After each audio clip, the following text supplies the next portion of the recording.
To remove Instagram search suggestions. Hello guys and welcome back to the channel. In today's video, I'm going to show you how we can remove Instagram search suggestions. So let's get started.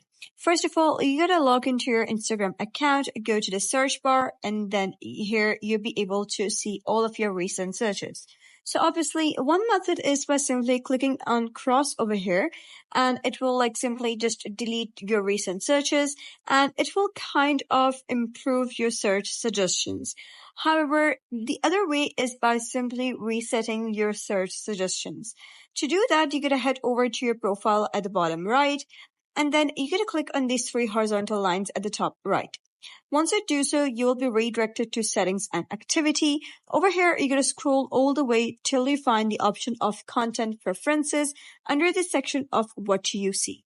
So click on content preferences, and over here at the bottom, you'll be able to see an option of reset suggested content.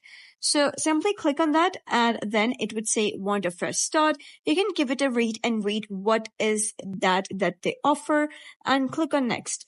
Once you do so, you're going to simply click on reset suggested content, click on reset suggested content, and just wait for it to get loaded. And after that, you'll be able to see that Instagram has successfully removed your search suggestions and resetted your suggested content. So that's it for today's video. If you find this guide helpful, give it a thumbs up and don't forget to subscribe for more helpful tutorials. I'll see you in the next video.